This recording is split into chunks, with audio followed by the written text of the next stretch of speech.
Bem, nesse novo formato da sala agora, espero que seja mais agradável. Se ficar muito todo para vocês, só inclinar um pouquinho a mesa aí, sem fazer muito barulho, tá bom? Para a gente se ajeitando, é apenas a terceira aula. Eu estou gravando mais uma vez, tá? E vocês poderão voltar para ouvir novamente quando quiserem. Como vocês sabem, eu estou colocando no YouTube, tá? E na aula passada, que foi um pouco reduzida, né? Nós vemos a partir da página 2 da apostila, usando planos de leitura, lendo a Bíblia em família, escolhendo a Bíblia adequada e lendo sem distração, né? Aí começamos a ver sobre a leitura das escrituras, análise do contexto, tá? Vimos essas questões introdutórias aí, no finalzinho da página 2, você tem a apostila? Alguém está sem apostila? Todo mundo apostilado aí, né? Então vimos essa questão da análise do contexto e partimos para o exercício. Fizemos a leitura de João 10, né? E João 10, do 1 ao 15 mais ou menos. Pode-se chegar aqui para dividir as mesas. Você pode pegar as cadeiras assim, você pode o mais discretamente possível, de preferência. Né? E eu pedi para vocês fazerem. Tem cadeira aqui, gente. Vocês estão exprimidos aí, tem cadeira aqui com mesa. O ideal é cada um ficar com uma mesa. Tá?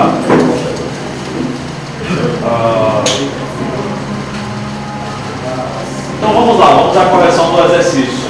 Dos exercícios, né? Número 2.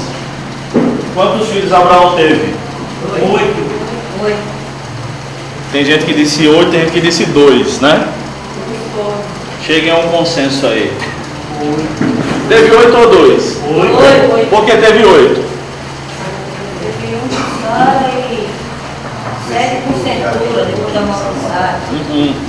Não, tem um da esposa legítima, um da serva, e no Gênesis ele teve mais 6 com. Esqueci o nome da mulher. Qual é o nome da mulher? Não me lembro. Isso mesmo, pintura, né? Obrigado, esqueci. Tá bom.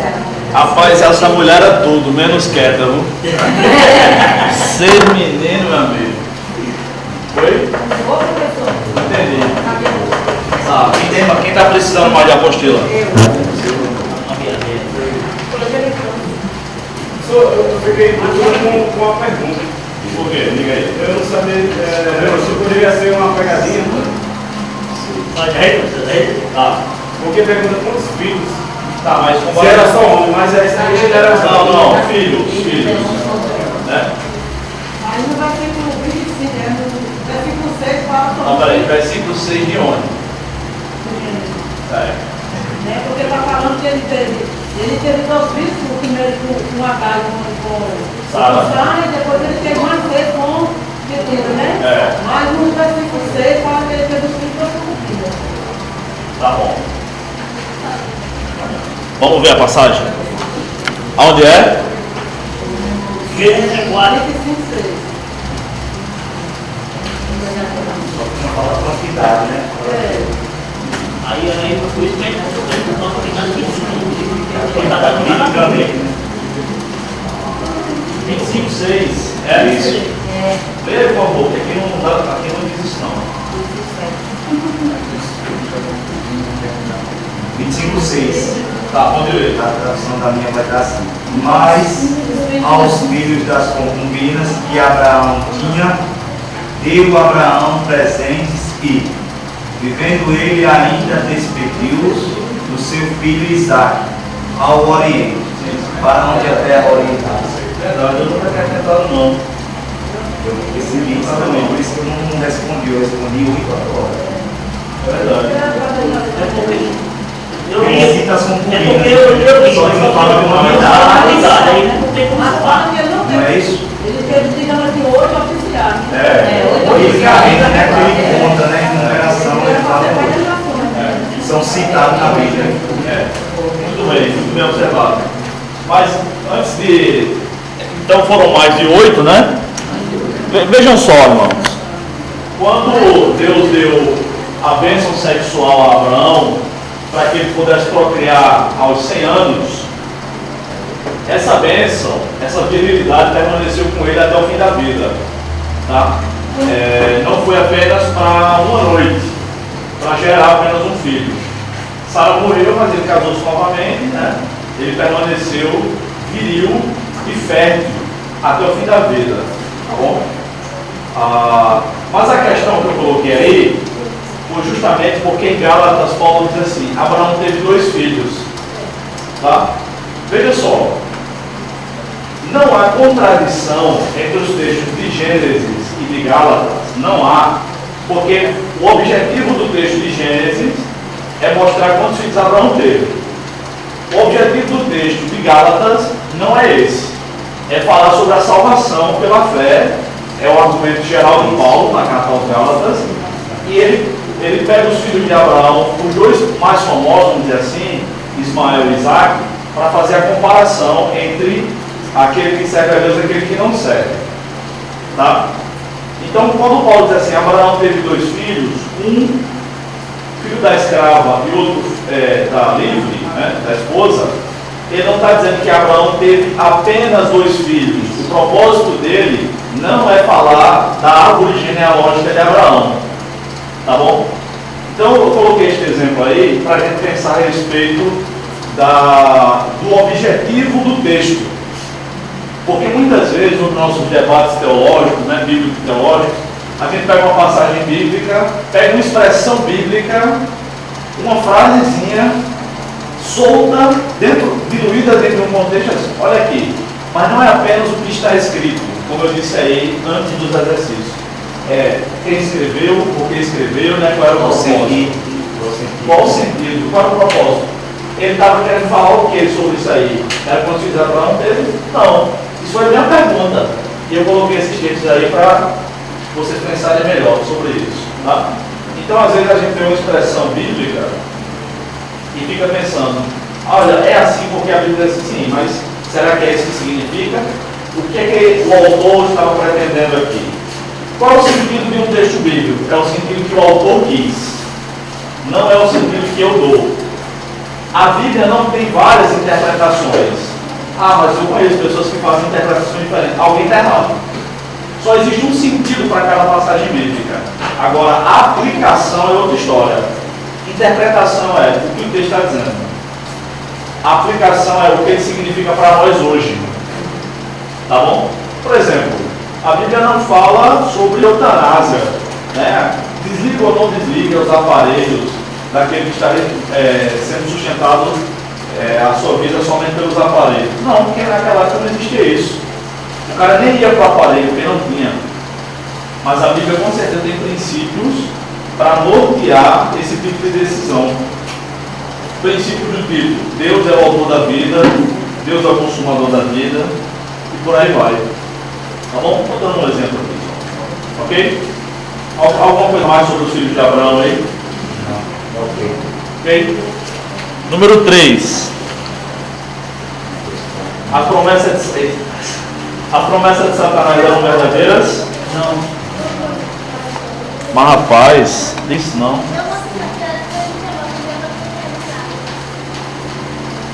E aí, tudo bom? Tá gostoso aí? Gente, e aí, só o irmão, esqueci teu nome. Só o irmão que vai responder. Acho que não também, né? Ele não disse que não ia fazer. Agora, Ele usou o espaldo bíblico, né? Só que veridicamente falando, não. ótimo. Ele está adorando para finalizar o que é Era, não era? Vamos ver. Assim, nesse formato da sala, agora eu posso ficar sentado de vez em quando, né? Gente, abram aí, por favor, em Marcos 1. Marcos 1. 23.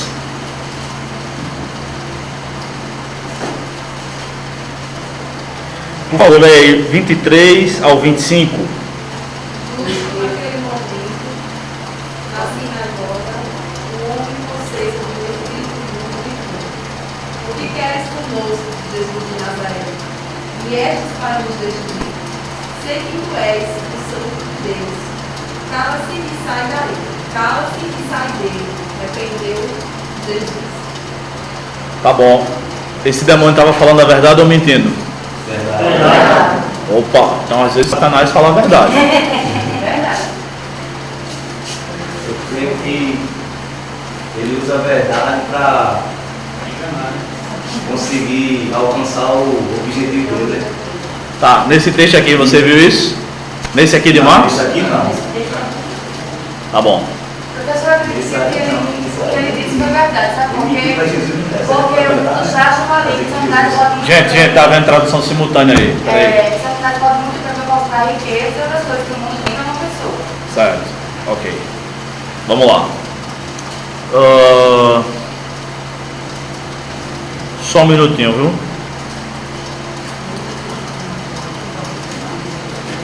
Vamos ver Jó capítulo 1.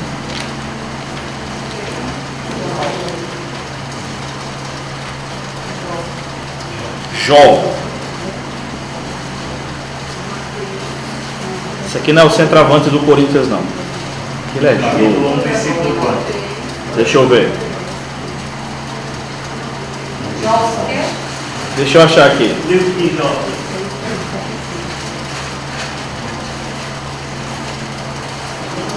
Jó 1:8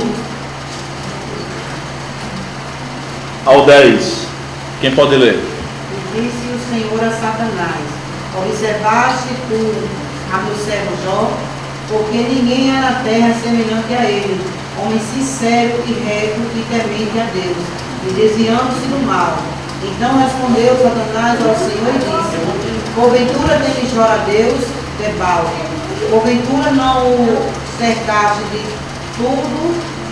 todo bem a ele e a sua casa, e tudo quanto tem, a obra de suas mãos abençoaste, e o seu gado está aumentando na terra. Tá bom. E agora? Verdade ou mentira? É verdade? É por isso que Jó temia a Deus? Não. Mentira. Ele quer Perdeu tudo. acabar com a vida de Jó. Fica provocando. Vamos direto a Mateus 4, tá?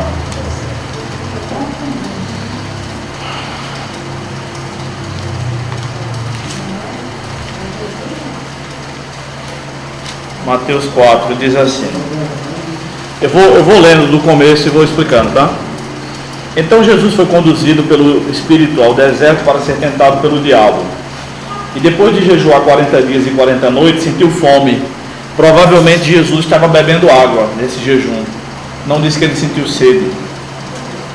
Então o tentador aproximou-se dele e disse: Se tu és filho de Deus, ordena que estas pedras se transformem em pães.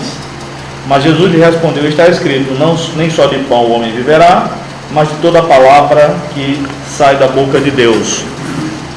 O diabo, percebendo que Jesus ia travar aquele embate no âmbito da palavra de Deus, resolveu aderir. Aí no versículo 5 diz assim: Então o diabo levou a cidade santa, colocou-o na parte mais alta do templo e disse-lhe: Se és filho de Deus, lança-te daqui abaixo, porque está escrito: Aos seus anjos dará ordens a teu respeito, e eles te sustentarão com as mãos para que não tropecem em pedra alguma. Veja, como é que o diabo leva Jesus para Jerusalém se ele estava no deserto? A cidade santa aqui é Jerusalém, e o templo está em Jerusalém, né? Só havia um templo.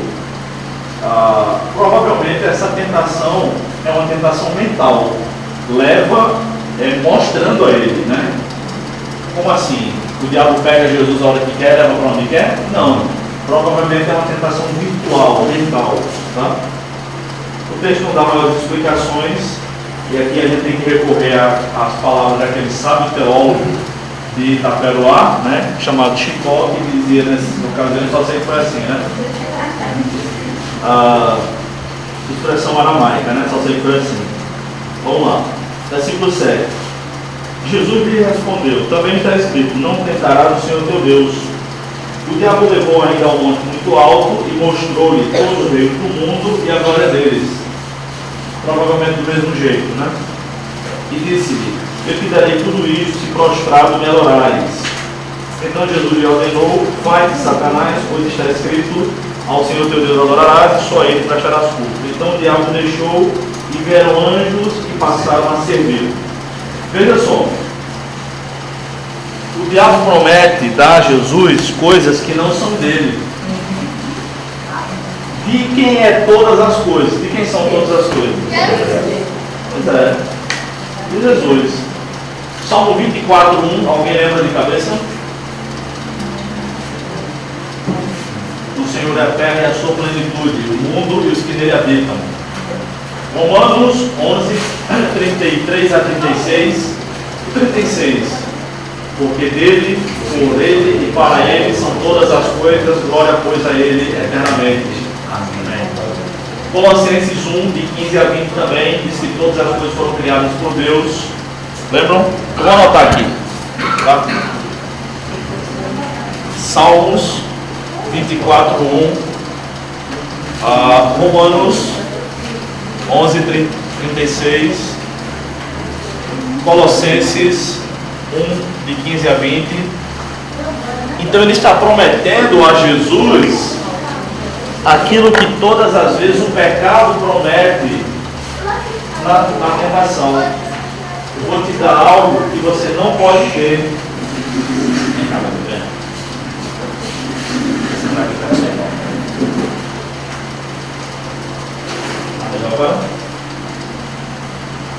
Então o diabo estava prometendo o que não era dele.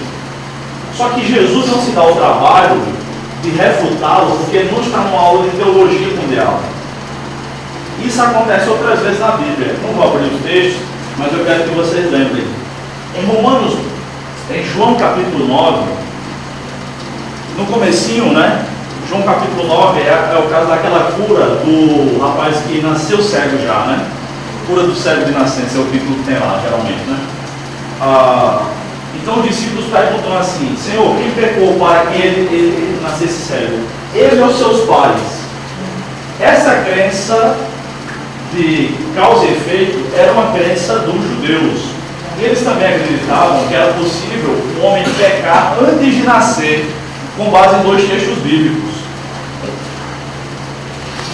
Um dos textos é um texto de Gênesis, está aqui, é Gênesis 25, versos 22 e 23, quando Esaú e Jacó estão na barriga de Rebeca, né? E ela diz assim: 2 nações há no meu ventre, é como se eles estivessem lutando. E também Oséias 12:3, que diz que eles estão lutando. Com base nesses textos, os judeus acreditavam que era possível alguém pecar antes de nascer. Claro que isso não é possível. Claro que isso não é possível. Só que Jesus não se dá o trabalho de dizer: ah não, isso não existe, ele não vai corrigir. Ele vai direto no problema e diz: não, ele não, nem ele nem seus pais pecou para que ele nascesse assim. Ele nasceu assim para quê? Para que se manifestasse nele a glória de Deus. Outra passagem ainda, para fazer outro exemplo, é em Atos capítulo 12. Lembram que Herodes manda prender Tiago, mata Tiago, depois ele vê que o povo gosta, ele manda prender Pedro com o intuito de matá-lo também. Mas aí Deus inventa o portão eletrônico. Um anjo faz o portão eletrônico da prisão, Pedro sai. Você lendo com cuidado do texto, vai perceber que Pedro estava meio abestalhado. Descobre depois que passa os corpos. Quando o anjo vai embora, aquele, eu estou fora, aquele cai em si, ele pensa que é, sei lá, um sonho, não sei. Ele nunca tinha visto um portão eletrônico, né? É a primeira vez ali, nós estamos mandando. Aí, aquele capítulo é muito engraçado. Aí Pedro vai lá na casa onde os irmãos estão reunidos. Aí uma moça que é a criada da casa, chamada Rod, lembram? Ela abre a porta, aí ela vê que Pedro está lá, bate a porta na cara dele, vai lá dentro. Pedro está lá fora, não? Eu acho que anos depois, quando os irmãos estavam assando aquele peixe, fazendo aquele pão, como os judeus gostavam, né? Eles de vez em quando deviam se lembrar disso e dizer, mas rapaz, tu lembra a Rosa quando era novinha, meu Deus, era tão levinha, lembra daquele dia, né? Porque crente é raça ruim, eu sei. O cara não pode passar uma vergonha no meio dos crentes, não, que eternamente será lembrado. Né? Aí, o que acontece lá? Quando ela entra, Rod entra, e ela diz, Pedro está lá fora, o que é que o pessoal diz? Quem lembra? É o anjo dele. Como assim é o anjo dele? Ele comprou, ele trocou o anjo na Universal? Que história é essa? Havia outra crença entre os judeus, que não é confirmada pela Bíblia, mas o povo acreditava naquela época, e aquele povo era judeu, tá? E cada pessoa, cada um de nós, cada ser humano tinha um anjo da guarda, e esse anjo era semelhante, como se fosse um irmão gêmeo do ser humano que ele guardava. O texto de Atos não vai explicar, Lucas, quando está escrevendo, ele não vai dizer porque isso eram os judeus que acreditavam, porque não sei, porque está escrevendo para o judeu. Quem precisa estudar é a gente, não eles lá. Então, muitas vezes o texto bíblico não mostra a refutação, mostra só o propósito. Porque a Bíblia, gente, é um resumo das histórias que aconteceram. É um resumo. O que Jesus pregou, ensinou, viajou durante 3 anos e meio, a gente lê em cada um dos evangelhos 1h30, 2 horas no máximo. Tá bom? Ok? Então, na verdade, é uma mentira de Satanás aí. Não é dele. Como é que eu vou prometer que não é meu? Eu prometo que na próxima aula a gente vai estar com o funcionário ligado. É mentira. Não posso prometer, não sou dentro dessa igreja. Agora é uma mentira que eu queria que fosse verdade. O pessoal fica animado. É 2 também. Tá? Agora, quem sabe se a gente orar, né? Alguém quer falar alguma coisa? Alguém quer falar alguma coisa? Olha agora, gente. Número 4. Vai ser mais longo, né? Saulo se arrependeu realmente ou não? E acha que sim. Se encabulei não, né? Eu acho que não. Se alguém errar alguma resposta aqui, quando eu sair ali, eu não vou saber nem quem foi. O que acontece, quem está ouvindo o áudio não sabe. O que acontece aqui, fica aqui, tá bom? Eu acho que não. Se eu errar, eu vou aprender a resposta certa. Não. Não vai valer a pena errar. Eu acho que não, porque ele se idolatra, assim, sei lá, e depois quando Jesus, quando Deus ele repreende ele pela vida que ele fez, ele ainda questiona. Joyce, né? Quem está com Joyce? Quem acredita que ela está certa? Quando viu que Davi tomou, substituiu ele, né, ele se enfureceu mais ainda. Um arrependimento falso. Eu acho que não, porque ele se preocupava com os anciãos de não ser envergonhado com o povo do que com Deus. Ali no versículo 30. É interessante porque primeiro ele não aceita que ele tenha pecado. Ele não. O exército, o povo, é uma coisa que Adão fez. Mas Adão, foi o que eu disse a você, não foi a mulher que o Senhor me deu. Adão bota a culpa em Eva e em Deus. Foi ela e quem me deu ela foi você. Então a culpa não é minha, né? Sempre assim. Entendeu? Ele tá, aí Eva faz a mesma coisa. Não, foi a serpente. Né? Bota a culpa em Deus também, na serpente. Por que o Senhor permitiu que ela ficasse comigo, né? E aí cada um, até hoje a gente faz isso, né? Agora, mas não que a gente é crente, a gente está achando agora a culpa, né?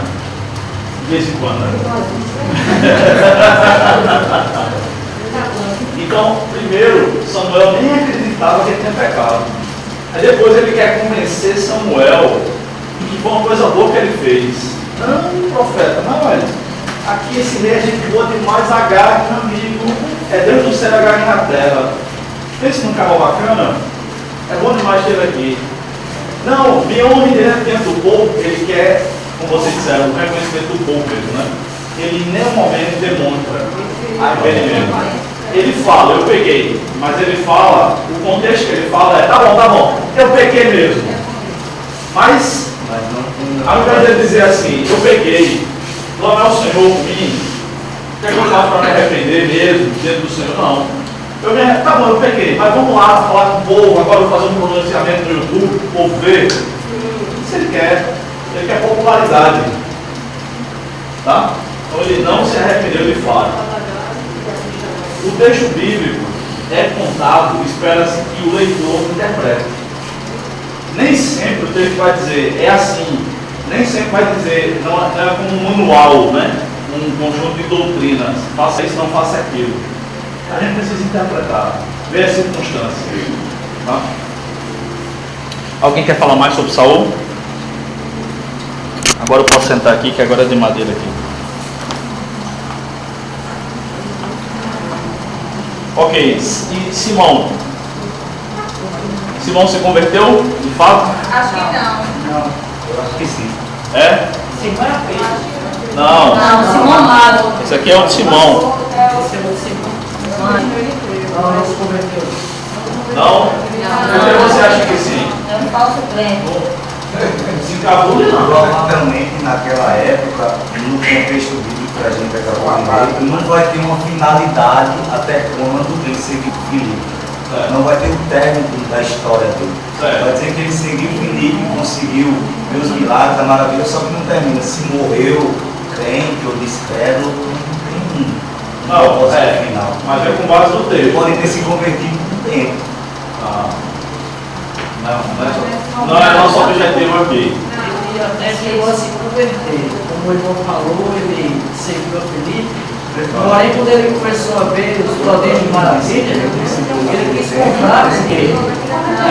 Gente, vamos ouvir aqui, gente, irmão Roberto. Ele quis comprar com dinheiro os dons espirituais. Porém, né, não é assim que funciona.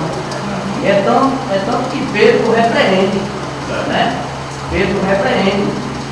Se eu não me engano, aqui no versículo 20 em diante, mas disse Pedro: o teu dinheiro seja comigo para a perdição, pois cuidaste que o dom de Deus se alcança por dinheiro. Tu não tens parte nem sorte nesta palavra, porque o teu coração não é reto diante de Deus.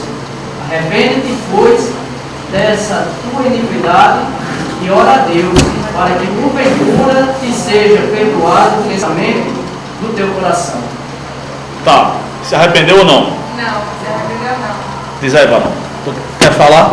Eu falo porque ele disse desse jeito. Ore por mim, que ele disse a ele pediu oração, então ele orou para ele. Eu acho que não, porque não houve arrependimento, ele apenas temeu o que poderia acontecer a ele. Exatamente, ele temeu o que Pedro falou, repreensão através da sua vida. Né? Quer falar?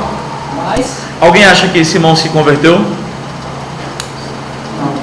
Só eu. Gente, veja só. Você já conhece a história, já leram? Vamos lá. Eu acho que a resposta é o 24, né? Que ele pediu para ele não deixar. Ore por mim para que essas palavras que você falou não entrem no meu coração, não venha sobre mim. Eu creio que ele estava arrependido. Gente, veja só. Deixa eu só colocar uma observação rápida.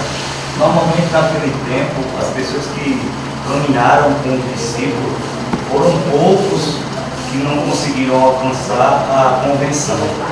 E, biblicamente falando, o único que não conseguiu alcançar a convenção no início ali foi Judas Iscariote, né, que já era do maligno. Eu estou colocando uma base com outra em modo de convenção imediata. Né, que ele foi o único dali que não. Até o Tomé, que não era convertido, ele teve que tocar lá. Né? Aí por mim, assim, no meu pensamento, puramente por ele ter pedido oração, e por já ter mudado a doutrina, que já não usava mais mágica, ele pode ter alcançado. E assim também, né? Porque quando ele pediu oração, tem um tipo de temor, né? Que ele estava dentro da situação, então ele pode se converter. Entendeu? Eu acredito que ele se converteu. Porque no verso 25 diz que todos voltaram para Jerusalém e eles entravam nas aldeias evangelizando. Eu acredito que Simão estava no meio, já convertido, evangelizando também, junto com um grupo que tinha falado a ele. Tá bom. Alguém mais quer falar? Queridos, vejam só. Esse texto é muito discreto, né? Simão, ele adere à fé, né? É uma conversão nominal, como se diz. Ele está na igreja, mas não é salvo. Então ele ficou algum tempo ali na igreja, mas não era salvo. E aí vem Pedro e João de Jerusalém. O senhor quer falar? Rapidinho. Tá. Eu posso tirar só um áudio aqui. Tá. Ele é atender o tal, né? Mas a necessidade é pelo trabalho que nós. Tá bom. Veja só. Então Simão, ele primeiro tem uma fé nominal. Ele vê que é bom, ele vê que pessoas estão sendo libertas de demônios, curadas e tudo mais. Ele vai na onda. Ele é uma pessoa popular, não é? Ele mesmo dizia que era de grande importância. Então quando chega quando chega a igreja lá, gente, isso era uma cidade pequena, não era como João Pessoa não, entendeu? Ele quer estar no meio da popularidade. Ele adere à fé. Mas nós percebemos que ele não é salvo, porque ele faz uma coisa que um salvo não jamais faria.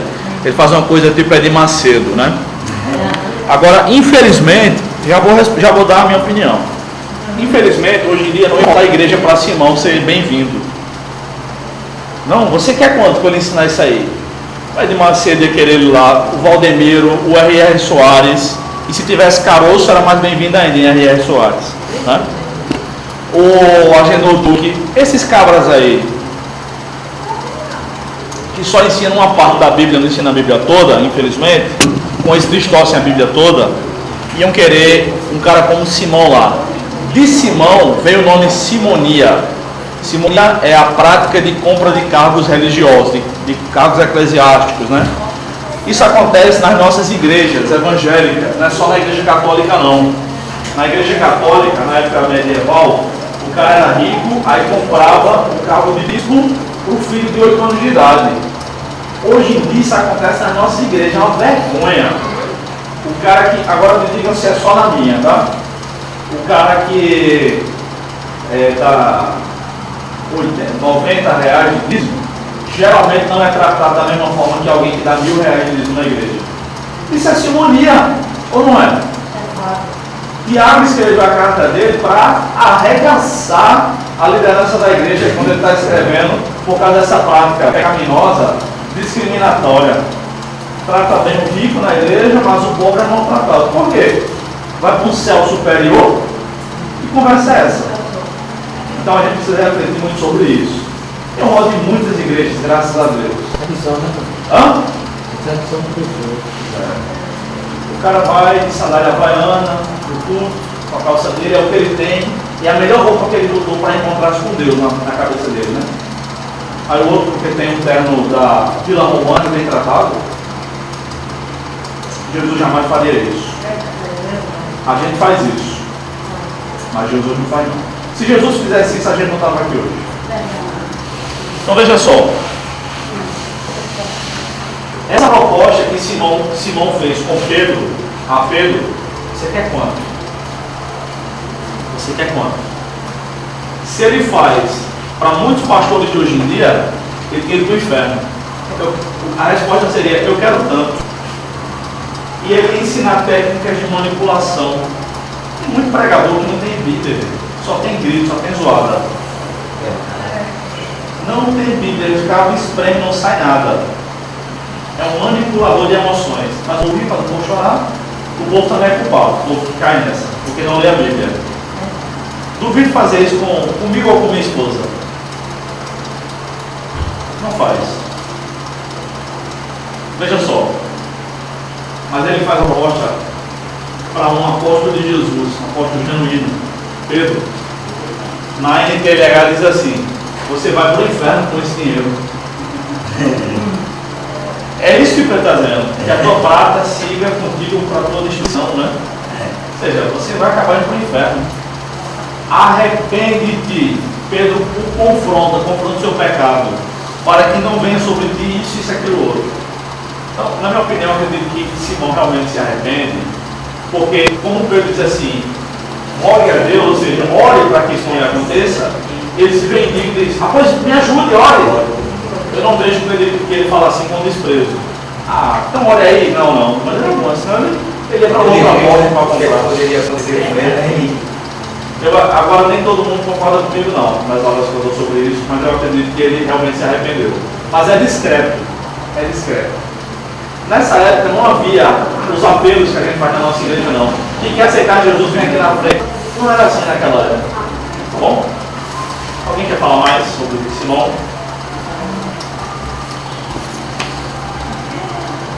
Ok, número 6. Qual a relação entre o dia da criação em Gênesis e o dia do Salmo 90 e em 2 Pedro 3? Né? Quem quer falar? Vamos lá, Larissa. Não? Cabulha não. Você vai, você se deu nome.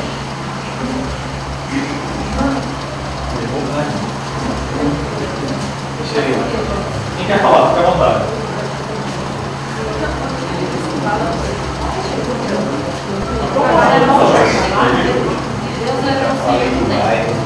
Peraí, voltar, é só falar. Sinceramente.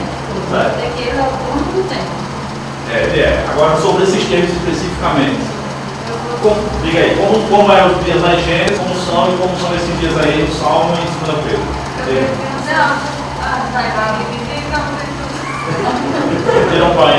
Eu creio que não seja um dia assim 24 horas como a gente tem na qualidade hoje em dia. Aonde?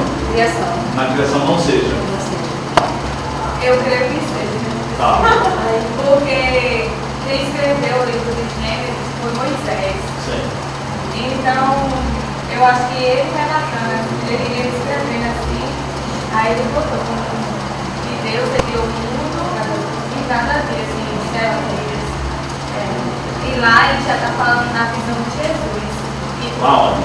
Aí Pedro, em Salmos e em 2 Pedro. Ele fala que para Deus, né, um dia como um ano é como um dia como um ano. Tá. Quem ele escreveu? está falando na visão de Jesus, de Deus. E Gênesis Moisés está escrevendo. É um relato. Um relato. Né? Quem escreveu o Salmo 90? Moisés também. Eu acho que ele estava falando assim na visão de Jesus. Aí ele está falando na visão de Deus. Ela ama Jesus demais, viu? E aqui, em Gênesis, ele estava falando na visão dele, assim. Alguém mais quer falar? Eu queria que vocês falassem mais. Alguém quer falar? Não, isso daí também foi. Vamos lá? Ninguém mais vai falar? Então vamos lá. Bem, todos vocês fizeram o exercício? Não tem? Eu fiquei dúvida nessa aula. Mas se vocês leram os textos bíblicos, mesmo que não tenha chegado a uma conclusão, eu quero que você pergunte isso. Alguém não fez, se denuncie. Ele está aqui no meio. A resposta que eu coloquei foi assim, para Deus. Não vou falar, qual é o nome? Ana. O 6 eu coloquei assim, para Deus o tempo é simbólico. Tanto faz um dia, né, como 1000 anos. No caso, há quanto tempo eu terminei essa minha tarefa? Foi quanto tempo? Acho que 1h30. E para alguns foi 2h30. Tá bom. Então o tempo aqui eu acho que é um tempo simbólico. Aqui aonde? Em Gênesis? Em todas as citações da Bíblia. É um tempo simbólico. Tá bom. Seu nome é? Fabrício, diga aí. Eu penso assim que Deus ele não está sujeito ao nosso tempo. Certo. É a temporal, né? É. E o tempo que o Zé está falando aqui aonde? Salmos. Não é o mesmo tempo. Eu penso assim que não é o mesmo tempo que está escrito no Gênesis. Dessa forma, eu penso que Deus não está sujeito ao nosso tempo. Ok. Quem mais? Mas se ele escreveu em Gênesis, escreveu em Salmo? Ó. Ele só pode escrever de um jeito, né? Não, tem que escrever de outro jeito. Escreve de um jeito. Tá? Gente, vamos lá. Alguém mais quer falar? Porque assim, quando eu peço para vocês falarem, é para eu saber o que vocês pensaram, entendeu? Para eu tentar ir direto na questão. Vamos lá. O texto de Gênesis está relatando como foi o processo de criação, que ninguém viu, nem Moisés, nem Adão. Ninguém viu, hã? Não, mas não, Deus falou, né? Deus falou para Adão, Adão foi passando de geração em geração, e quando chegou em Moisés, Moisés não passou 40 dias lá no monte com Deus, Deus com certeza falou também.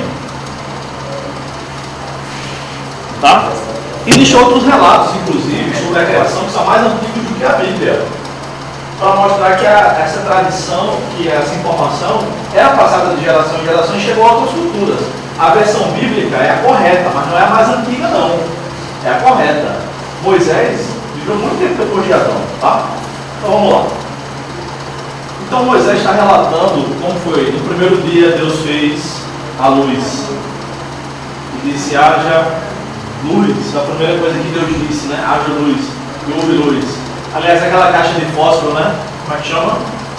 Fiat lux. É haja luz em latim. Fiat lux, aquele carro Fiat, alguém tem um carro Fiat aqui? Fiat é faça-se em latim. E lux é luz. Tá? Lux color, as mulheres sabem o que é isso, né? Lux color é o quê?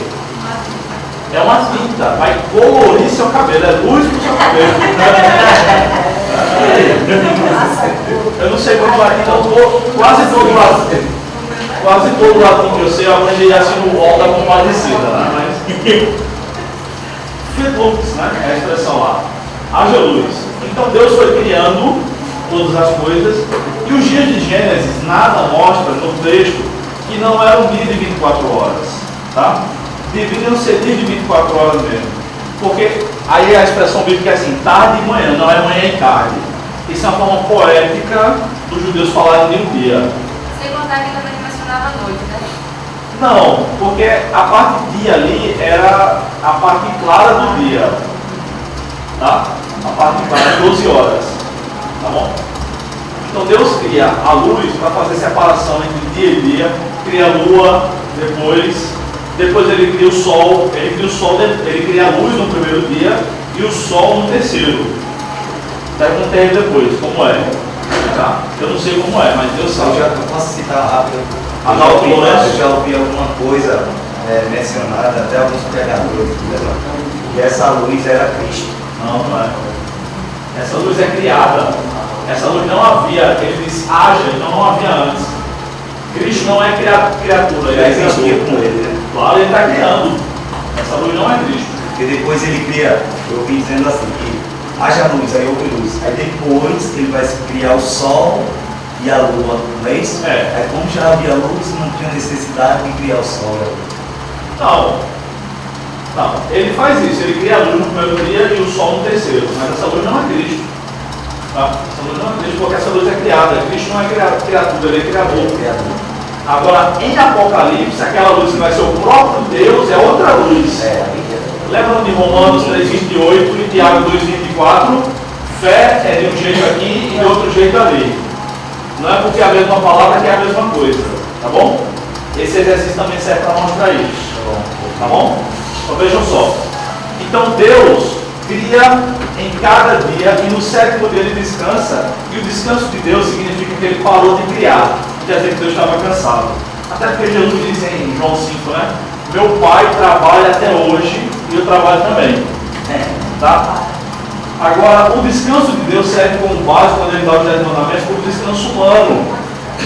Como Deus descansou um dia, o homem vai descansar um dia também, que é no sétimo. Tá? Isso na antiga aliança. Então, se Deus descansa numa era o certo era a gente descansar numa era também.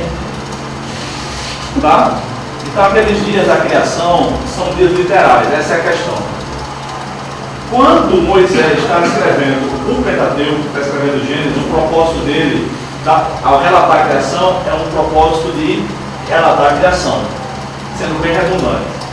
Quando ele escreve o Salmo 90, o propósito dele não é relatar a criação, é falar da eternidade de Deus. E tem dois termos na teologia para descrever a eternidade de Deus. Eterno é aquilo que não tem fim. Tá? Então Então, às vezes a gente diz que Deus é eterno, mas também nós somos eternos. Nós não teremos fim. Ninguém aqui. No entanto, o eterno não fala do começo, só fala para frente. Então há uma palavra específica para falar sobre a eternidade de Deus. Ele é sempiterno. Sempre com I mesmo, tá? Aqui sim é Deus. Nem teve princípio, nem teve fim. É o que Moisés diz no Salmo 90, verso 2, né? De eternidade a eternidade, tu és Deus. Então o propósito de Moisés escrever o Salmo 90 é interessante porque ele diz que quando passa de 70 anos é só cansaço, né? Quando Deus chamou Moisés para libertar o povo do cativeiro egípcio, quantos anos ele tinha? Ele tinha 10 anos a mais do que ele disse que o cara só era canseira, de 80. Quando ele chegou em Canaã, quantos anos ele tinha? Nas portas de Canaã, 120. Para lá de Bagdá. Deus sustentou ele, né? Quando Pedro cita Salmo 90, né? 2 Pedro 3,8, Pedro já está falando de outra coisa. Nem está falando da criação, nem está falando. Quer falar? Não. Nem está falando da eternidade de Deus, por assim dizer. Ele está falando da vinda de Jesus, não é isso? Da segunda vinda. Aí ele diz, ele está argumentando assim, que algumas pessoas dizem, 2 Pedro, leia 2 Pedro 3, do 1 ao 18, que é um assunto só, a segunda vinda de Jesus. Ele diz assim, alguns estão dizendo que essa promessa está demorada. Tem gente que diz que desde antigamente era assim, nada vai se alterar, e nem hoje, né? Por isso, eu vejo esse tempo falando que Jesus vai voltar, faz tempo que eu sou Deus, cadê Jesus que não volta? Aí Pedro diz, e Deus está tendo esse tempo, essa paciência, esperando que ela se arrependa, o incrédulo se arrependa. Aí ele diz que para Deus, para o Senhor um dia é como 1000 anos e 1000 anos como um dia, ou seja, para Deus não está demorando, para nós é que está. Então ele está falando de outra coisa, a eternidade de Deus em relação à segunda vinda de Jesus. Então essa é a relação que eu pedi para vocês fazerem. Os dias de Gênesis são dias da criação. O propósito é o quê? Mostrar como foi a criação. Tá? No Salmo 90 e 2 Pedro 3, o propósito é falar de que Deus está acima do tempo. Ok, Deus está sendo dito, né? É analisar o que está sendo citado. E assim, perguntar o texto. Por que isso está aqui? O que é que ele quer dizer com isso aqui? O que é que ele quer dizer com o Salmo 90? Você não estava pensando na criação do Salmo 90. Era outro contexto. Alguém mais quer falar? Não, são relações diferentes. São. Uma literal, outra figurada. Ok. Alguém fez o número 7 aí? Fez?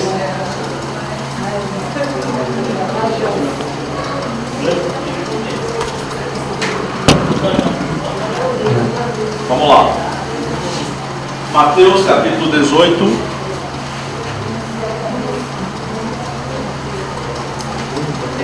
Essa questão aqui é um pouco mais complexa, mas eu quis colocar de propósito.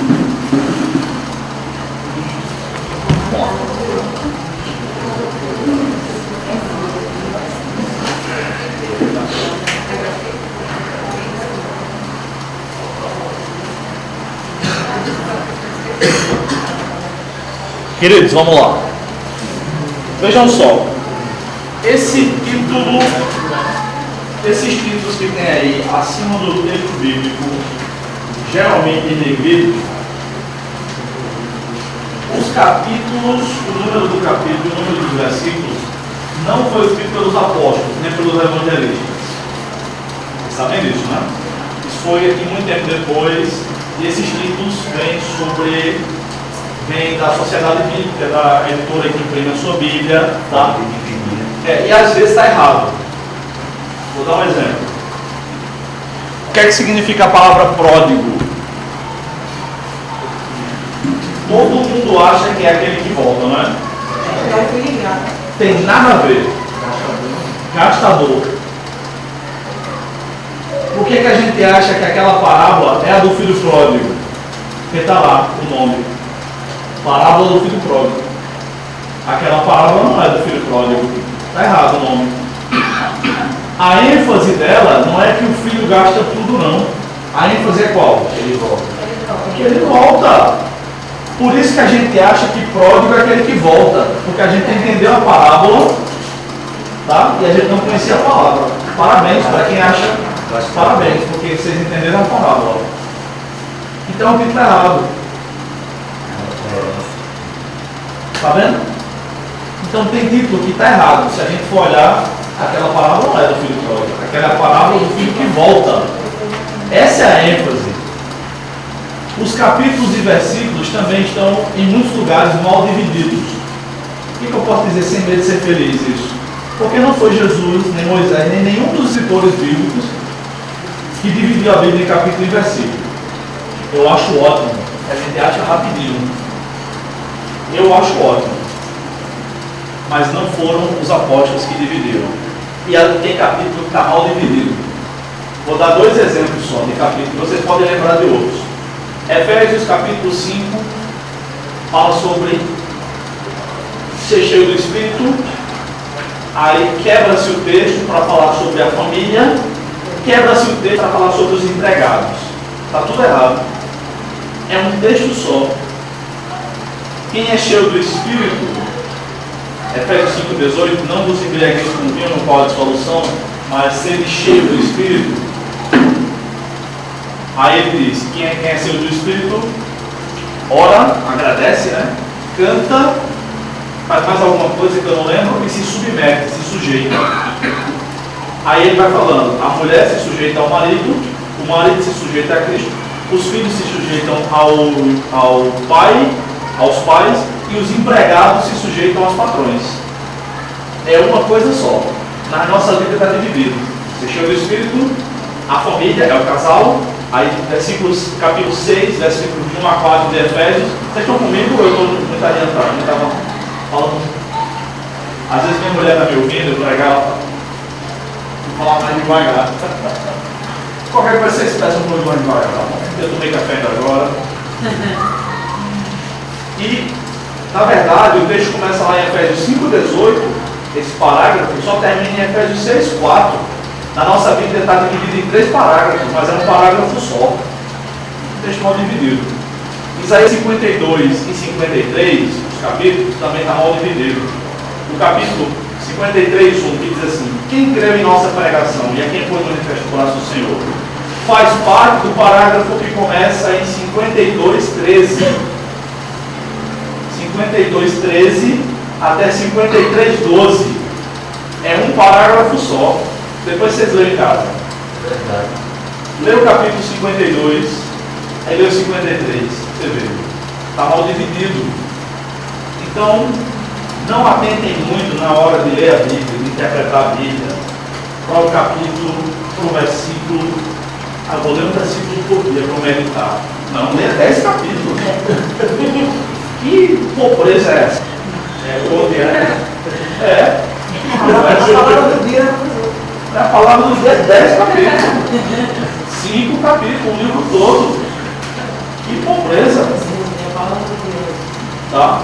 Então vamos lá. Por que eu estou dizendo isso? Porque aqui em Mateus 18, do verso 15 até o 35, é um assunto só. Na minha, é um assunto só. Nessa daqui, né? Mas eu tenho outras que está. De 2 em 2 versículos tem um título. Atrapalha também isso aqui. Na minha, quando chega no 23, tem outra parábola. A minha também, porque A eu parábola do assim. Pedro. Pois é. Vamos lá, vamos fazer o seguinte. Eu vou lendo e vou explicando aqui. No final vocês comentam, tá? Eu não me perdi. Verso 15, 18 15 de Mateus. Se teu irmão pecar contra ti, deixa isso para lá, porque você é crente. É assim que diz aí? Não. A gente já vê que está em pecado, né? É. No primeiro versículo. O que é que a gente faz? Não, deixa isso para lá. Está errado. Não pode. Se teu irmão pecar contra ti, vai a sós com ele e repreende-o. Se te ouvir, ganhaste teu irmão. Agora, se pecar, o que a gente acha às vezes é que se o cara não achou bonita a cor das bolinhas da gravata do pastor, ele está em pecado. Existe.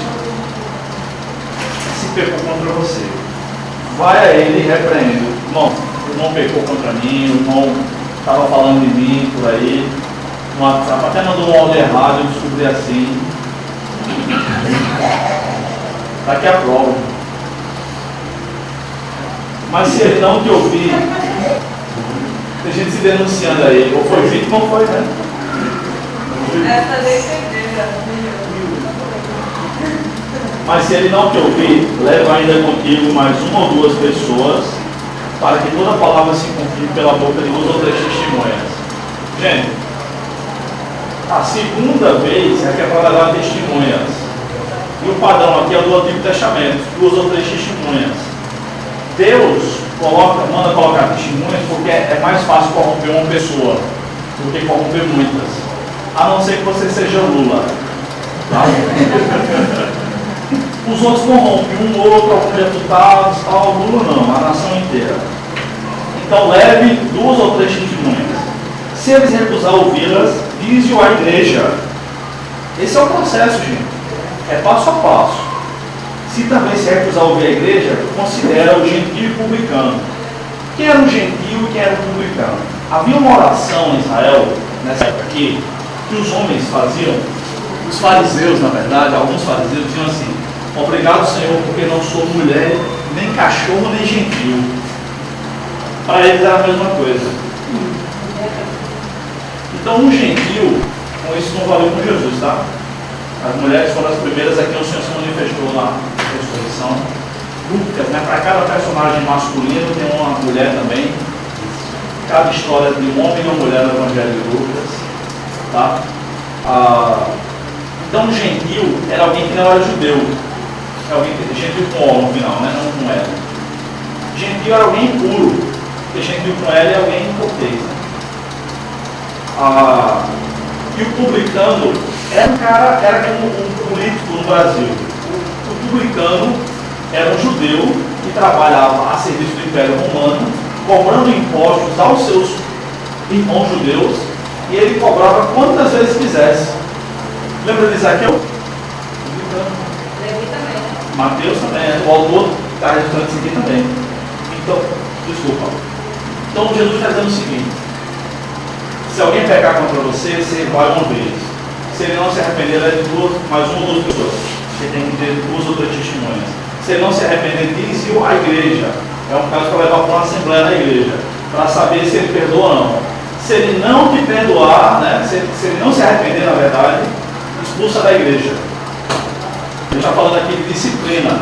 E até o final do capítulo ele está falando sobre disciplina. Vamos lá. Depois eu vou para a pergunta. Vamos lá. Em verdade eu vos digo, de que Jesus está falando aqui? Ele não começa um assunto do nada, ele está falando uma coisa. Depois do 17, que eu parei para explicar, o 18. Em verdade eu vos digo, tudo quanto ligardes na terra, terá sido ligado no céu. E tudo quanto desligardes na terra, terá sido desligado no céu. Veja só, algumas traduções têm assim: porque tudo quanto ligardes na terra, será ligado no céu. E tudo quanto desligares na terra, do contrário. Essa tradução está errada. Não é será ligado, é terá sido. A ideia é o seguinte, a seguinte. A ideia não é será, é terá sido. Será é causa, terá sido é consequência. Veja só, pode expulsar, pode considerar a gente publicano e expulsar da igreja um pecador, porque o que vocês, preste atenção, gente, preste atenção, isso é difícil. Porque o que vocês fizerem na igreja, na terra, terá sido ligado no céu. Ou seja, vocês estão recebendo a consequência do que vocês estavam fazendo, a consequência do que já aconteceu com ele no céu. Ou seja, pode excomungar, porque no céu ele já foi excomungado. Por isso é terá sido a tradução correta e não será, que as traduções mais antigas dizem será. Está errado, tá? Ou seja, não é errado expulsar o pecador da igreja. Tem mais. Esse tudo quando ligado aqui também não é em relação a qualquer tipo de oração, gente. Jesus não está falando sobre oração, ele está falando sobre perdão, pecado, perdão, arrependimento, enfim, e disciplina. Versículo 19. Ainda vos digo mais: se dois de vós da terra concordarem em pedir acerca de qualquer questão, isso lhe será feito no meu Pai que está no céu. É como Jesus, quando disse também no final do Evangelho de João: a quem vocês perdoarem, essa pessoa será perdoada. Essa coisa de dois de vós se concordarem não é como a Igreja Universal faz. Não é como a Igreja Universal faz naquelas campanhas que eles fazem mentirosas na televisão, dizendo o seguinte: a gente concordou aqui e vai ser desse jeito na tua vida. Não tem nada a ver. Vai ser desse jeito, o cara vai ser disciplinado, né? O texto está falando sobre disciplina. Esse texto aqui está dizendo o seguinte: a igreja tem autoridade para isso. Veja só, aquela sequência é: terá sido desligado no céu, vocês concordando, Deus vai fazer. Ou seja, pode disciplinar sem medo. A igreja tem autoridade para isso. Jesus explica mais. Essa já é a segunda explicação que ele dá. A terceira, verso 20: pois onde dois ou três se reúnem em meu nome, ali estou no meio deles. Este versículo que a gente usa para começar culto, tem pouca gente, não tem nada a ver com isso. Jesus está no meio do seu povo quando ele se reúne, duas ou três, por quê? Porque são testemunhas. É o padrão do Antigo Testamento. Quando as testemunhas se reúnem, ou seja, por menor que seja a igreja, pode disciplinar. Jesus não está preocupado com quantidade. Ele ama todos, mas o pecador tem que ser disciplinado. Ou seja, Jesus está presente para abençoar a disciplina do pecador. Não é abençoar a disciplina de quem o pastor não vai com a cara não, tá? Isso aí, Deus vai disciplinar quem cometeu o erro. Aí Pedro entende o que Jesus está falando. Aí Pedro pergunta o seguinte: então Pedro, aproximando-se dele, perguntou-lhe: Senhor, até quantas vezes deverei perdoar meu irmão que pecar contra mim? Até 7 vezes? Pedro diz: então, o que vai acontecer comigo, né? Porque se algum irmão pecar contra mim, eu for lá e eu tiver que perdoar ele, quantas vezes vai acontecer? E os judeus da época diziam que o perdão só era para ser dado até 7 vezes. O cabra que errar a 8ª vez, lascou-se. Aí Pedro pergunta, é uma dúvida que ele tem, teológica: até 7 vezes? Aí Jesus diz: não te digo que até 7 vezes, mas até 70 vezes 7. Esse texto é difícil de traduzir do grego, porque no grego não está, eu vou botar um número que é menor, tá? Não está assim, nem está assim. Está assim, ó.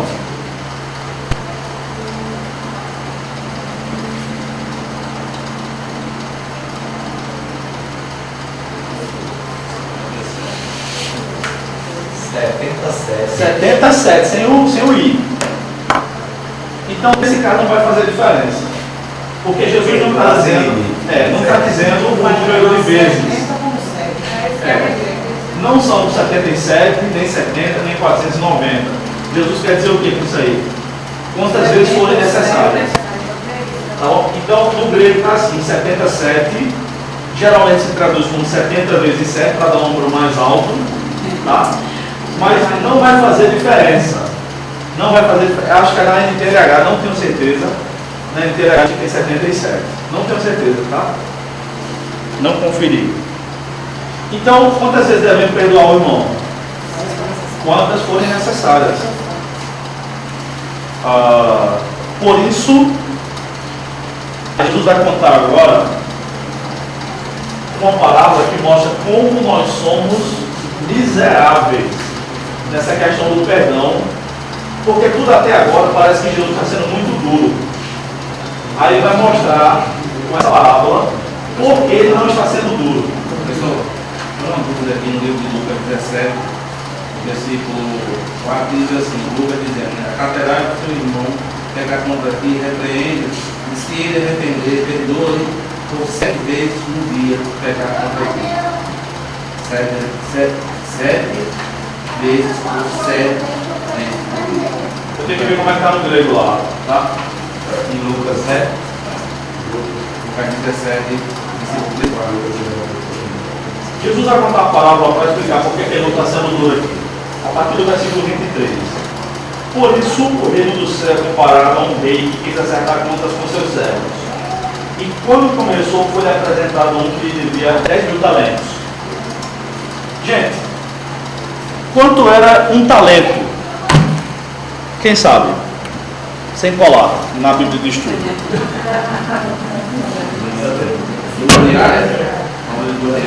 Não, uma diária. Não, isso é um denário. Aqui são 10.000 talentos. Um talento são 34 quilos de ouro.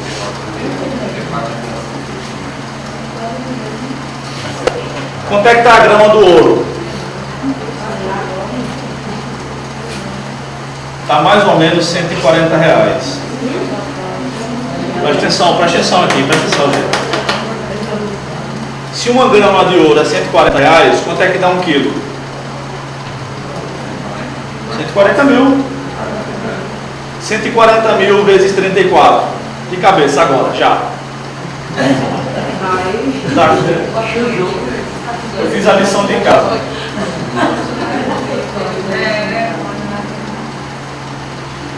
Um talento dá mais ou menos 4,7 bilhões. Um talento, tá bom?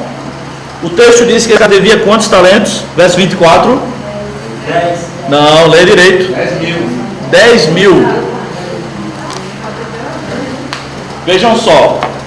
Esse camarada é o primeiro. Devia 4,7 bilhões de reais vezes 10 mil. Esse dinheiro existe? Não existe. A renda nessa época não chegava nem perto disso. O quê? A renda nessa época não chegava nem perto Não chegava, Israel não tem esse PIB, ninguém tem esse PIB hoje. É uma dívida. E ele é o primeiro da fila, tá? Vamos lá, gente, vamos lá. Não perder o fio da meada não. Verso 25. Mas, não tendo com quem pagar, seu senhor ordenou que ele, sua mulher, seus filhos e todos seus bens fossem vendidos para que a dívida fosse paga. Então aquele servo, prostrado diante dele, rogava-lhe: Senhor, tem paciência comigo, que te pagarei tudo. Ele está falando a verdade aqui? Não, ele está mentindo. Ele podia ter a paciência do mundo todinho, ele podia vender a mulher, os filhos, se vender, não ia pagar nunca. Uma pessoa hoje está tomando a aposentadoria. Pois é. Veja só. O que é que acontece? Versículo 27. Comovido, o senhor daquele servo soltou e perdoou-lhe a dívida. Ao sair, porém, aquele servo encontrou um dos seus conservos que lhe devia 100 denários. Agora sim, quanto é que vale o denário? Um dia de trabalho, dá mais ou menos R$30. Mais ou menos. Então, 100 denários vale quanto, gente? Não. 3.000 reais. Vamos ver o que acontece. E agarrando, sufocava, dizendo: paga o que me deves. Então, caindo aos seus pés, o seu companheiro lhe suplicava: tem paciência comigo que te pagarei. A mesma coisa que ele tinha dito. Isso aqui é verdade ou mentira? É verdade. Isso é verdade. Pode ser verdade. Pode ser verdade. Porque 4,7 bilhões vezes 10 mil é difícil. Mas 3.000 reais dá para pagar, não dá? Pega um empréstimo qualquer coisa, né? É. Ele, porém, não quis, verso 30. Antes mandou colocá-lo na prisão até que pagasse a dívida. Como é que esse coitado ia pagar a dívida de centenários na prisão? O PT não ia fazer uma vaquinha como fez para soltar José Disseu, não, para ele. Não tinha como pagar. Não tinha condição solto. Hã? Ele não está com condição de pagar solto, ele Eu acho que ele ia trabalhar para ele, né? Trabalhar o quê? Trabalhar para ele. Aí ele mandou prender. Olha o que aconteceu, gente. Seus conservos, o pessoal lá, né? Vendo o que acontecera, ficaram muito tristes e foram contar tudo ao seu senhor, o que tinha perdoado 10 mil talentos. Né? Este então chamou a sua presença e disse: eu vou ler como seria aqui de uma pessoa: cabra safado, cabra de feia, né? Perdoei toda aquela dívida porque ele suplicaste. Não foi porque ele podia pagar, não, porque ele não podia, porque você me suplicou. Tu também não devias ter compaixão do teu companheiro assim como tive de ti? Devia ou não? Devia. Irado, entregou aos carrascos até que ele pagasse tudo o que ele devia. Ele pagou? Não, ele morreu apanhando. A conclusão dessa história toda, Jesus dá no versículo 35. Assim também vos fará meu Pai Celestial, se cada um de vós não perdoar de coração ao seu irmão as suas ofensas. Gente, veja como é rica, como a palavra é rica, quando a gente olha de pertinho. Interpretando. Aqui a gente só pegou o dicionário, viu que era um talento, viu que eram 100 denários, viu que era um gentil, o que era um publicano. E li. Não fiz muito trabalho não, a verdade. Peguei um comentário, vi que era cada uma dessas questões. Essa história ilustra a nossa relação com Deus e nossa relação com o outro. Quem é o Senhor que perdoou 10 mil talentos aí nessa história? Representa quem? Deus. Quem é que deve 10 mil talentos? Deus. Nós devemos a Deus. Quem é que deve 3 mil denários a gente? Quem disse que a gente era feio? Quem disse que não ia para a nossa cara? Aí Deus nos perdoou dos 10 mil talentos e a gente diz: aquele infeliz não, ele não perdoou não. Entendeu? Meu amigo, deixa eu ver quais foram as perguntas que eu fiz. Quando o irmão pecar contra mim, o que ele deve fazer? Confrontar, repreender. Qual o poder que a igreja tem na oração? De disciplinar o irmão. Quantas vezes devo perdoar o meu irmão? Sempre. O que significa Mateus 18:20? Que a gente usa e a gente ainda cita errado, né? Não é o versículo que existe para começar o culto de ter pouca gente. Pois é. Vamos começar, né, irmão? Porque Jesus disse: quando tiver dúvida, eu estou ele está ali. Sim, ele está ali até a gente chegar. Porque ele é onipresente. Quando a gente foi embora do café do vinho, ele vai ficar aqui também. Quer dizer que a gente não deve trazer esse versículo quando início de culto, início de oração. Porque assim, né, ele fala aqui, né? Porque aonde estiver 2 ou 3 reunidos em meu nome, ali eu estarei presente. Estou presente. Aí a situação não posso levar para um culto, para um início de oração. Se você, antes quando você chegar na igreja, abrir a igreja, abrir o templo. Aí não tem ninguém lá, não tem ninguém. Jesus está lá ou não está? Está.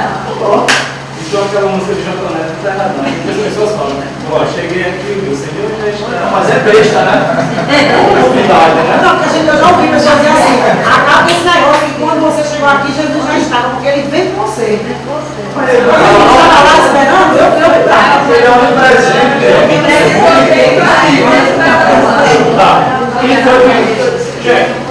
Quem foi de vocês que não deixou ninguém em casa? A casa de alguém aqui ficou vazia? A minha. Jesus está lá? Eu creio que sim. Ou só vai estar quando você chegar? Jesus está lá. Gente, quem aqui perto da casa de vocês tem um bar? O pessoal bebe? A minha vizinha. Jesus está lá?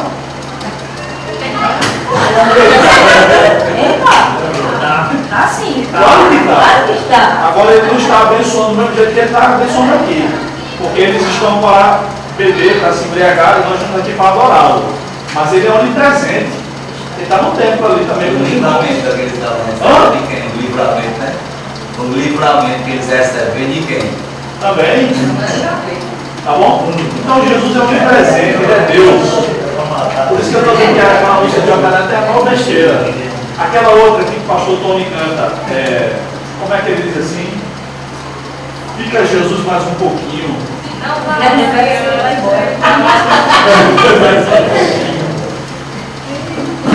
Mas fique você, Jesus é onipresente. Isso é conversa. Tá? Isso foi uma pregação, porque o senhor expôs o texto, explicou e aplicou. E aquela tua filha? Como é? Não vai embora. Não é isso não. Quando é de uma passagem bíblica, está explicando a passagem, né? Tudo bem. É porque ele faz alusão ao que vem mais.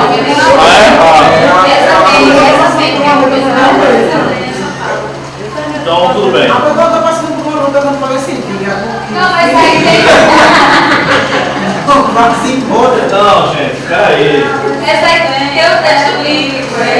Eu estou dizendo assim, não existe nenhum lugar que Jesus não esteja. Agora é claro que a gente diz, Senhor, vá comigo, a gente ora antes de viajar, né? Senhor, me É ajuda tipo nesse quando lugar. você recebe alguém bem, né? Quando está por aqui, alguém que alguém fica. Tipo carinho. Isso, veja só, são as mesmas palavras com outro sentido, tá bom? Eita Deus! Vamos lá. Deixa eu fazer outra pergunta. Jesus está no inferno? Tá? Tá. Ele é onipresente, gente. Não existe nenhum lugar no universo inteiro que Jesus não esteja. Agora ele não está do mesmo jeito. Tá? Do mesmo jeito que ele está. Eu vou dar um exemplo. Tem alguns cultos que a presença de Deus é mais forte, sim ou não? Sim. Mas será que tem algum culto que Jesus não está? Não. Então ele está em todo lugar ao mesmo tempo, mas às vezes ele se manifesta de forma diferente. Até na igreja. Não é isso? Toda vez que a gente está orando, a gente sente a presença de Deus? Não.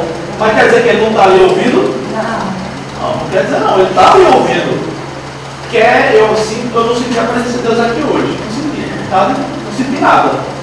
Eu tenho dúvida que Jesus está aqui? Nenhuma. Eu tenho dúvida se eu estou aqui. Tá? Não é pelos sentimentos, é pela fé.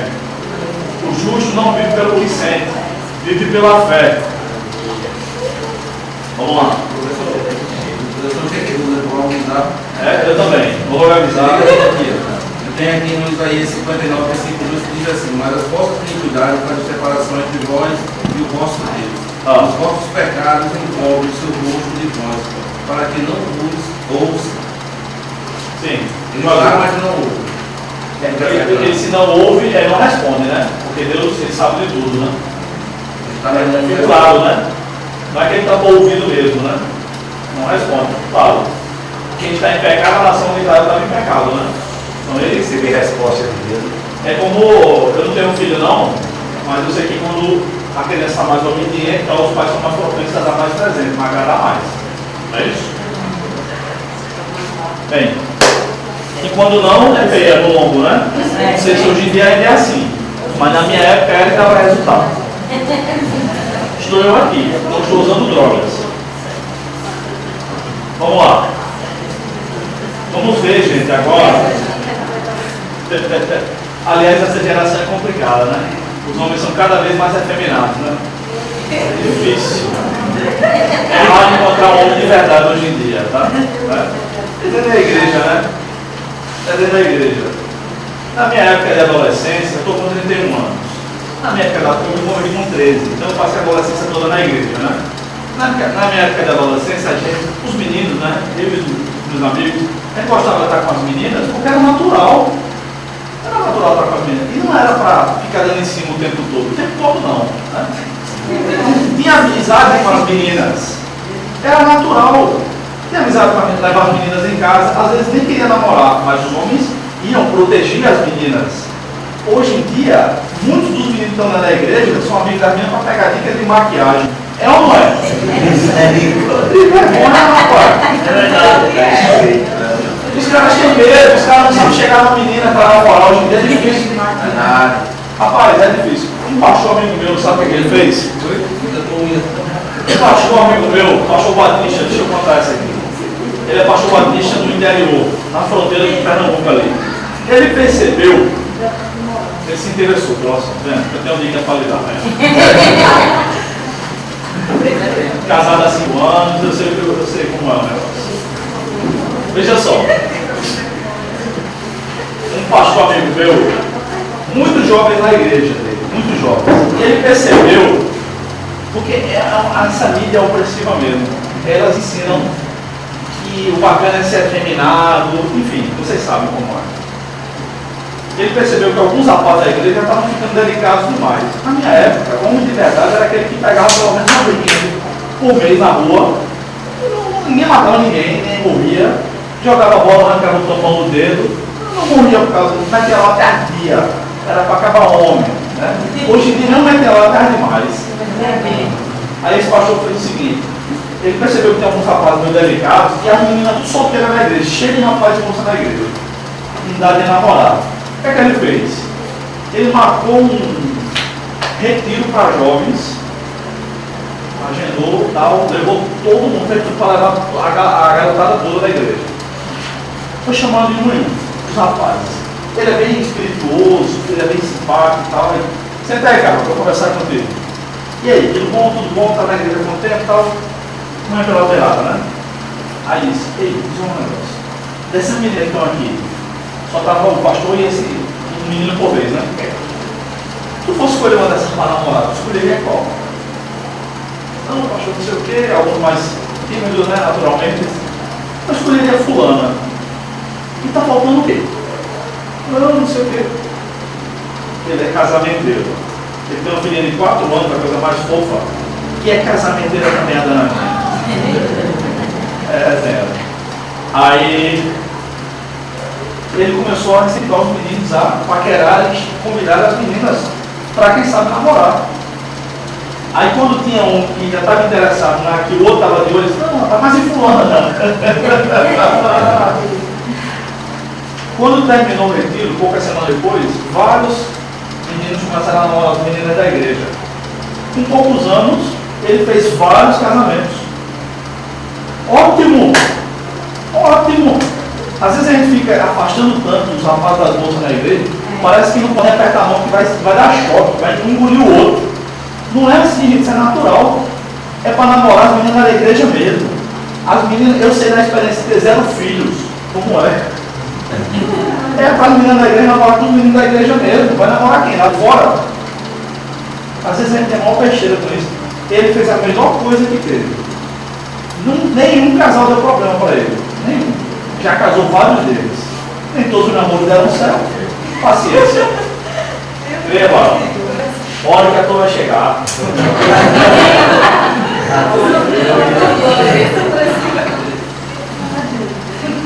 Quando eu estava para permitir um testemunho, quando eu estava para me formar no seminário, quando eu estava no seminário para me formar em 2000, eu me formei em 2008.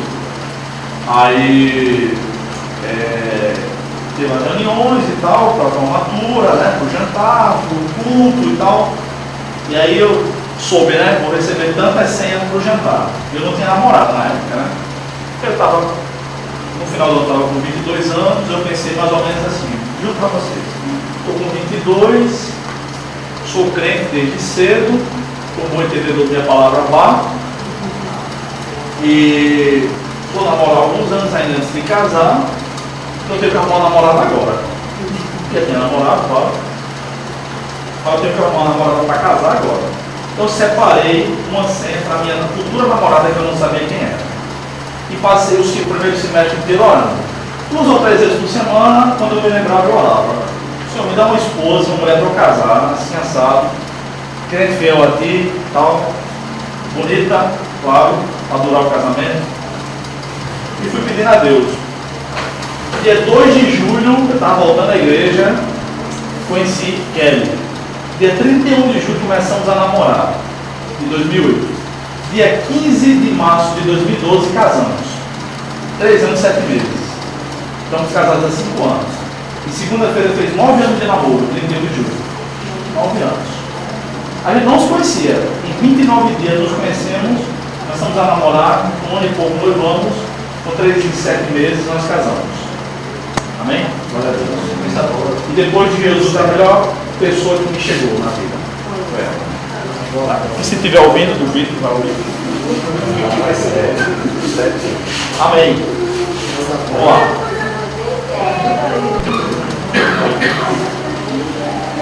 Vamos ver o comecinho aqui dessas regras, tá? Porque para não deixar muita coisa para a aula na semana que vem.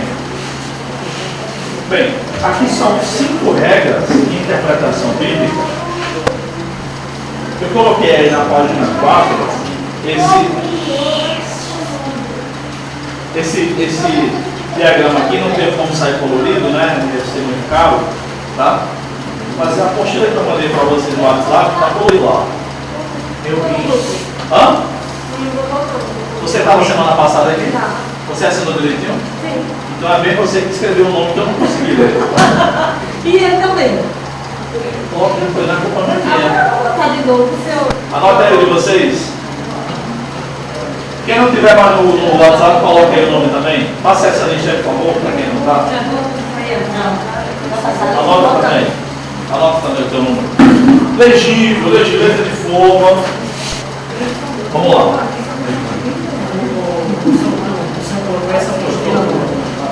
Coloquei, acho que eu coloquei depois. Amanhã eu vou colocar eles e amanhã eu coloco de novo, tá? Enviou? Tá? Queridos, vamos lá. Aqui tem 5 regras de interpretação bíblica, tá? Que nos ajudam um pouco a compreender melhor as escrituras. Vamos lá. Primeira regra, antes da primeira regra, a regra fundamental da hermenêutica diz o seguinte: a Bíblia interpreta a própria Bíblia. A Bíblia interpreta a própria Bíblia. A Bíblia é a sua maior intérprete. Tá? Quem tem a palavra final sobre o que significa uma passagem bíblica não é o pastor presidente da Assembleia de Madureira, como o Cristiano comentou, não é o professor do curso de evangelismo, não é nenhum teólogo famoso no Brasil e no mundo, não é o Papa Francisco, ele muito menos. Quem tem a palavra final é a própria Bíblia. Isso.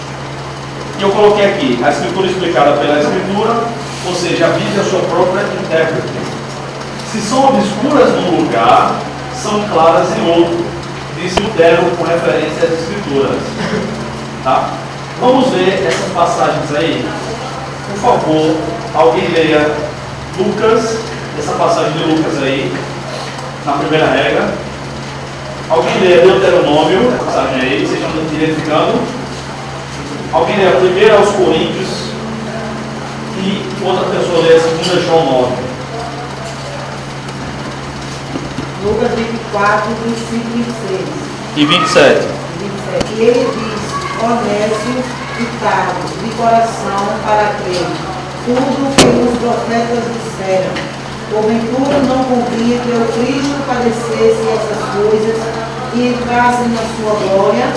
E, começando por Moisés e por todos os profetas, explicava-lhe o que dele se achava em todas as Escrituras.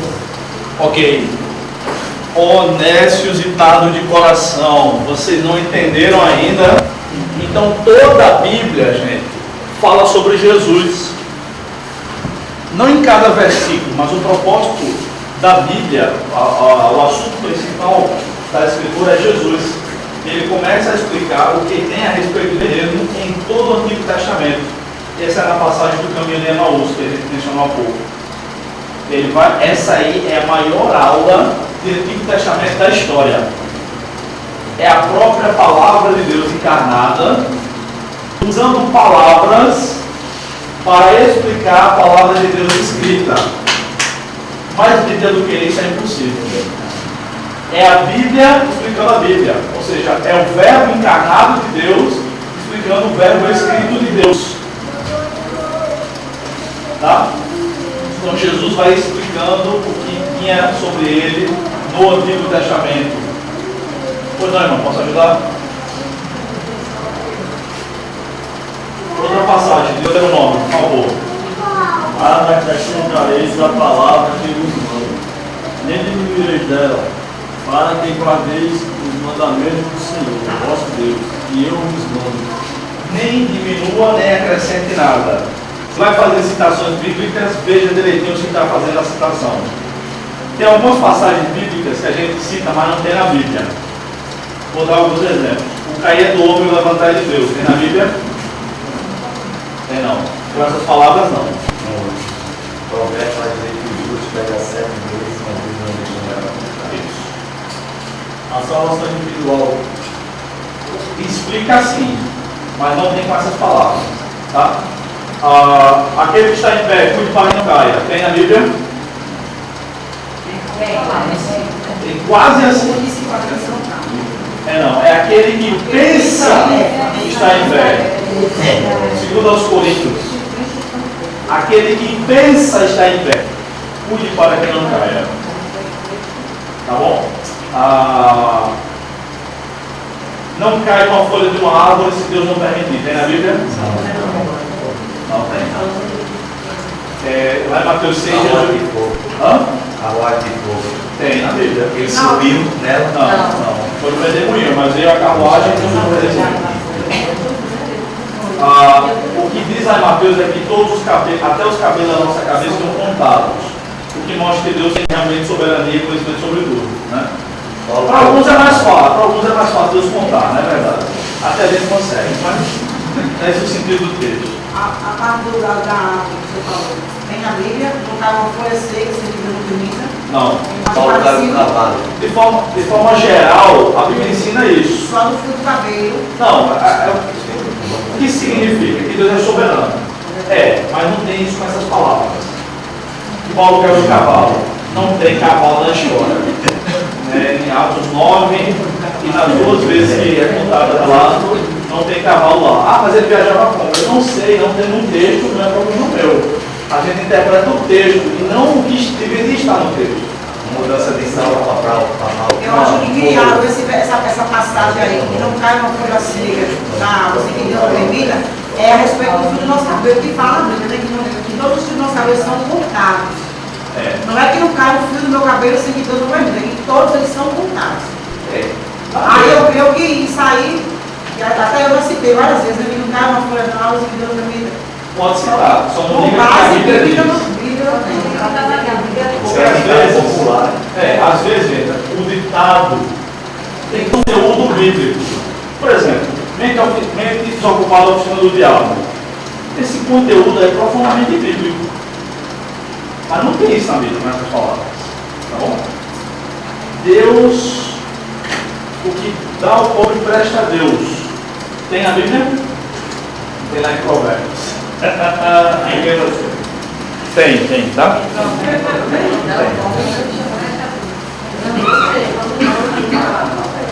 Ok? 1 Coríntios 4, 6. Você queria falar? Não? 1 Coríntios 4, 6. Quem vai ler? E eu, irmãos, apliquei essas coisas, por semelhança a mim e a Paulo, por amor de vós, para que em nós aprendais a não ir além do que está escrito, não vos ensoberbecendo a favor de um contra o outro.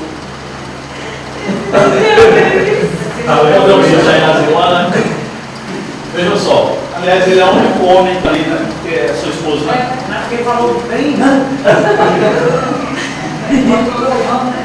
Os meninos estão aqui também. Eles falam um casal, tá? Quero que façam uma hermenêutica do que eu falei, tá? Vejam só. 2 João 9. 9? Sim. 2 João, verso 9. Todo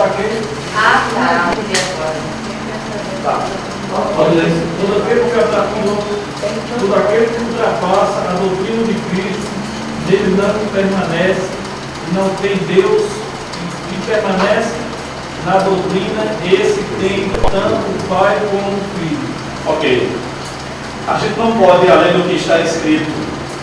Deus não esqueceu de colocar nada na Bíblia, nem colocou coisa demais para a gente retirar. Essa parte eu não gosto de retirar.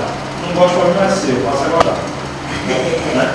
A Bíblia, nada da Bíblia foi por vontade humana, lembram? Falei isso aqui semana passada. Nenhuma parte da Escritura, da profecia é de particular interpretação. Tudo que está na Escritura é porque Deus quis. Então, nada faltou. Quando surge algum grupo, eu já vou encerrar, vou dar só esse exemplo para a gente encerrar, tá? Quando surge algum grupo, algum movimento, ensinando uma nova verdade no cristianismo, que todas as igrejas têm que aderir, que essa é a visão de Deus, tipo como foi o G12, quem lembra da época aqui, anos 2000, 2003, 2005, no máximo, diziam que era a visão de Deus para o crescimento da igreja. Algumas perguntas que podem nos servir, que geralmente eu faço, são as seguintes. Se isso é a vontade de Deus para o seu povo em todas as épocas, por que não está na Bíblia? Se isso é a vontade de Deus para o seu povo em todas as épocas, por que Jesus nem os apóstolos nunca falaram sobre isso? Porque Deus deixou passar 2000 anos de cristianismo para falar agora. Isso aí seria uma covardia de Deus, com os crentes que morreram sem saber disso. Então isso não existe. Tá? Por exemplo, eu tinha uma amiga na época que frequentava uma igreja aqui em João Pessoa, e até hoje se faz isso lá. Eles fazem regressão mental, por uma questão ética, não vou dizer que essa é a nossa terra. Eles fazem uma regressão mental, porque eles dizem o seguinte: a bispa Ana Lúcia, né, esposa do, não sei se ele é bispo ainda, se ele é apóstolo, não sei, é ligar, ela é psicóloga clínica, e ela misturou a psicologia com a Bíblia, ela acha que está certo.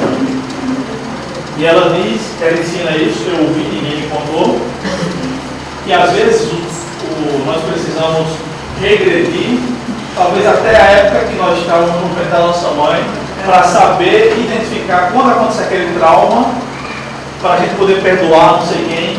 Por exemplo, ela disse que ela não gostava muito do pai dela.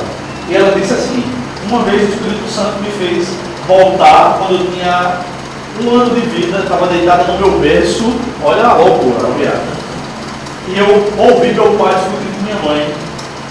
E daquele dia eu fiquei com raiva do meu pai. Uma criança de 1 ano de idade, sabe o que é xerocatinga, pelo amor de Deus? Ok. Ela diz ainda que foi o Espírito Santo que fez lembrar. E ela faz isso nos encontros com Deus, como eles chamam lá, na Serra Nossa Terra, e nos cultos de cura interior, como eles chamam lá. Se isso é a vontade de Deus, por que não está na Bíblia? É sempre de responder. Não é a vontade de Deus. E se não é a vontade de Deus, pode ter certeza que tem o dedo do diabo nessas coisas. É uma conclusão óbvia. Então aquele filme Acabando tem influência dessa.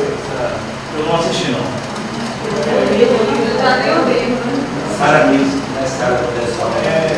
Quando chegou o recurso, várias igrejas,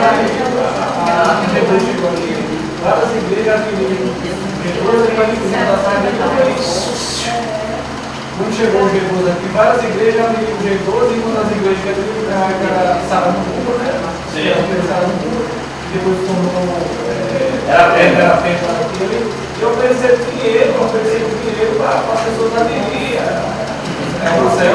doutrina que Pelo amor de Deus, eu vou estar falando, gente. E oferecer dinheiro para as igrejas aderirem à doutrina. Foi, cara. Foi. Na época eu pregava no José Alberto, e na época o pastor, irmão de Deus ainda era pastor aí, e ele trouxe essa fita lá, e para mostrar como ele, muitas igrejas aderiram o Jesus. A ideia era selva.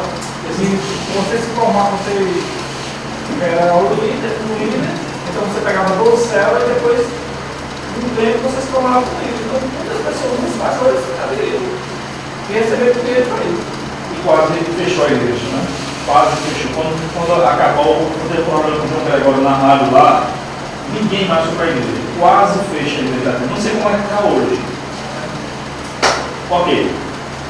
Vamos ficar por aqui hoje. Não aqui, no conteúdo, tá bom? Boa noite para vocês, Deus abençoe. Diga, meu pastor, você quer falar com todo mundo? Tá bom, pode chamar ele. Quem enfrenta Deus, quem